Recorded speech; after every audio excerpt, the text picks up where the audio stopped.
Ош шаарындагы Ленин көчөсүнүн 517 адреси. Тактап айтканда Тешташ базарынын башында көп жылдар бою жар коркунучу туулуп, өзгөчө кырдаалдар министрлиги бир канча жолу эскертүү берсе да, айрым жашоочулар эч кандай чара көрбөй келет. Жардын үстүнөн автоунаа өтүүчү жол, турак үйлөр жана төмөн жагында соода түйүндөр жайгашып, бир топ коркунуч жаратып келет. Сулайман Тоо муниципалдык аймактык башкармалыгындагы 32 турак үй, 17 соода түйүн урап түшүү коркунучунда турат. Кооптуу аймактын жашоочуларын коопсуз жакка көчүрүү боюнча маселе жергиликтүү бийликтин кароосунда жана көзөмөлүндө. Советтер доорунда коркунуч туудуруп келген аймактагы тургундарга атайын жер бөлүнүп, суудалар төлөнүп берилген. Тийиштүү чаралар көрүлсө да, айрым тургундар кооптуу жерден кеткен эмес. Жар жолдун жанында болгондуктан автоунаалардын каттамы үзүлбөйт. Ал эми көчкү коркунучу бар жердин алдында эски базар орун алган.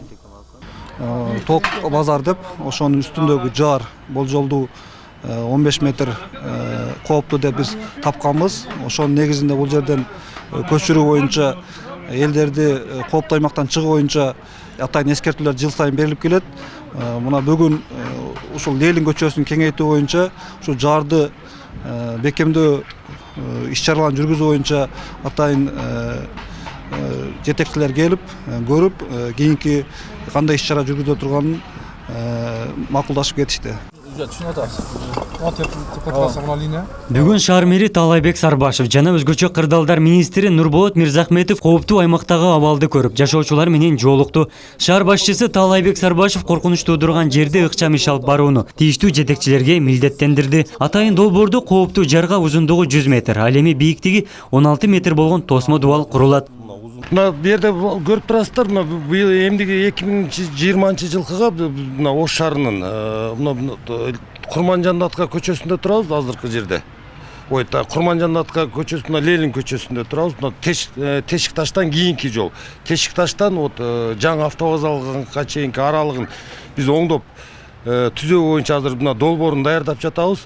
Тилекке каршы ушул жерде мындай болуп атат, ушул участокто жардан көчүп кетүү коркунучу пайда болгон жерге бүгүнкү күндө биз ушул жерге подпорный стенаны узундугу 100 метр, высотасы 16 метр бийиктиктеги ушул подпорный стенаны ушул кармап туруучу атайын куруу боюнча азыр мына долбоор даярдап ушул боюнча иш алып барып атабыз. Кала башчысы Ленин көчөсүн кеңейтүү үчүн атайын иштелип чыккан долбоор менен таанышып, жолго кооптуу делген аймак көйгөйү чечилерин белгиледи. Долбоордо каралгандай көчөнүн 3 чакырымына асфальт төшөлөт. Тактап айтканда Мамажанов көчөсүнөн Касымбеков көчөсүнө чейин толук реконструкциядан өткөрүлүп, драм театрдан баштап жаңы автобекетке чейин бир тараптуу жол болот. Жолдун 1 чакырымы шаарга, ал эми 2 чакырымы Кара Суу районуна карайт. Долбоор жергиликтүү бюджеттен каржыланып, 2020-жылы ишке ашат. Ленин көчөсүн бир тараптуу кылуунун негизги максаты каладагы жол тыгынын жоюу. Ленин көчөсүндөгү Мамажан көчөсүнөн Касымбеков көчөсүнө чейинки гостиница Алайдан Ленин көчөсү менен барып, гостиница Алайга өтүп, анан Курманжандатка көчөсү менен эки тараптуу жүрүп, ошол көчөдөгү тыгындардын көпчүлүгү болуп атпайбы. Ошол тыгынды азайтуу үчүн биз ага сунуштадык.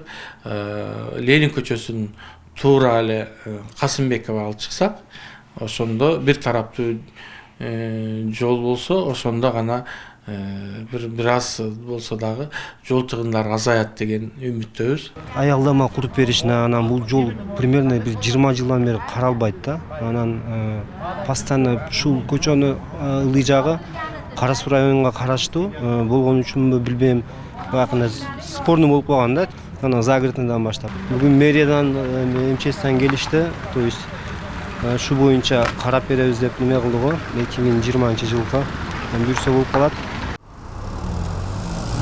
Бүгүнкү күндө жергиликтүү бийлик тарабынан каладагы автоунаа тыгындарын азайтуу жана жашылдандыруу максатында Ленин көчөсүн Алишер Наваи көчөсүнөн баштап оңдоп түзөө иштери жүргүзүүлөрү мерчемделүүдө.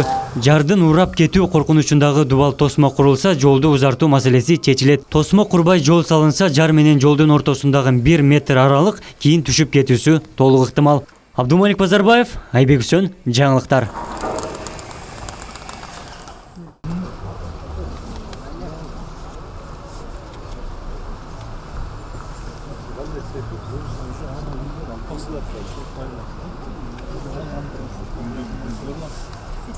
Gördünüzdür mü o жерде? О жерде көрдүк. Мунун ылдый жагында дагы 5 метр чукурайып туруп кирип кеткен экен. Чукурайып туруп? Азыр сүрөттөн менен. Мондай, түбүнө азыр мен өтүп келдим эле. Мынакей көрдүңүзбү? 5 метрге чейин түбүнө. Бул эмне алып? Ылдый жагын ошол мындай эле акырын түшүп калган түшүп мына жер суу кирип алып кичинекей оңурайып турат. Бул жагы канча болду? Узундугу канча болду бу жерде? 100 метр сайын вот теплотрасса мына линия. Ушудан гана карадык. Одан ар жагында мечиттен дагы бер жагына чейин коопчу жер. А мына жерде 90 метр жерде карадык. 90 метр жерде уже биз мына подпоркасының ойгондо уже высотасы да 16 метр болот. 12 метрге чейин подпорка коюп туруп, анан уже засыпал чөксөздөр экен да. Бул менен нагрузка базы биздин конструкторлор ушундай иштеп атат. Мощный масса түшүп болуп калса кандай болот? Ол бийиктиги канча? 16 метр болду. 16 метрдин 6 метр болгондо 10 метр анда мындайынан пологий болуп калат. Пологий ошондой болот. Муну ылдыйкы сооружениянын баарын алыш керек полностью. Ошондо могул груз неме бул жака түшөт да. Могул жака түшүп болот да. Ну болот могу да. Конструкторлор расчет кылганда эмне да центр тяжести. Ошондо түшүп болот да. А могул жакта болот баары азыраак. Жана столдой наркостар. Ошол ушак алып түшүп калат. Арпайда могул бул жака бар экен. Мен айтсам ушунун өзүнөн эле бир 10 метр көтөрүп койсо эле капан кылабы дейм.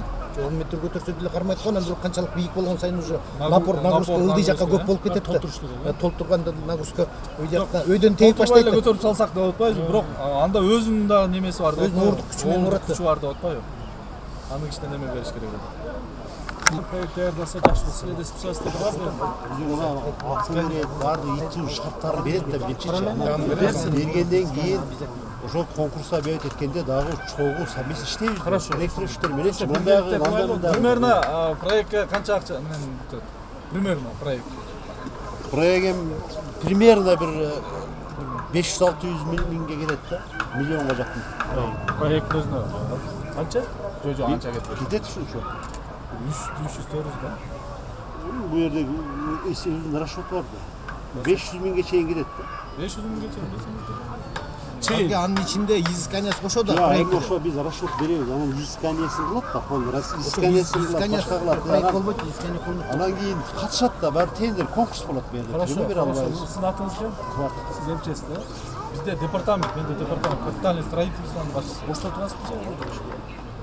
Мен анда тездетели, бардыгыбыз эле мына керектүү проект болуп атат да. Акчасын биз чечип берели мэрия. Азыр мына биздин архитектор менен биргелешип туруп тездетели. Акчасын биз жардам берели. Жок, азыр ошондо немесин таап алууга ошондо деле өзүңөрдүн немеңер заказды ошолор берет да. Өзүңөр иштейсиңер, биз просто архитектура или кайсы УКС берет да. Анда УКС болсо, УКС проектисин бүтүрсүн. Биздин балдар просто жардам берип турат. Эми азыр бизге Укус архитектура çok işleyecek de bunlar bari bir değerlerini verir, taklar verir. андан кийин проектин бизге өткөрүп берсе, тендерде силер аны уже биз өзүбүз чечебиз ал акчаларын. Мен айтып атканым силер МЧСтин немелери сунуштарын айтыш керек да, кийин проектиде мындай ошибка болбош керек да. Макул biz менен совместный Совместный будет. Ана кийин мындай болуп калыптыр, проектинде болуп калыптыр, анан претензиялар көбөйө баштайт да. Ошон үчүн проектте экспертиза кылдырабыз, баары түшүндүм, ошондо да силер кошулуп эмебиз да. Мен айтканымча биз азыр ошибка кетпесин. Кийин эртең мына жолду ачтыртабыз да, настроение. Анан мына жака калып калыптыр, мына проектке кошулуп калыптыр дебесин. Ошо баардыгы билгендикте ишке алып Menin operamda maşin yürüyün, kirip körün. Ben 53 yıldan beri mektepte işte. Kelem uburka kılam. Başı maşinanın arkasını tazalayım. Bana manda kıl su çatsam. Vada kanaldan kelip su çatsam kündüzü ştraf salam diye. Bir oğuz gayı kelip bu maşini emne turat. Bu mandaklı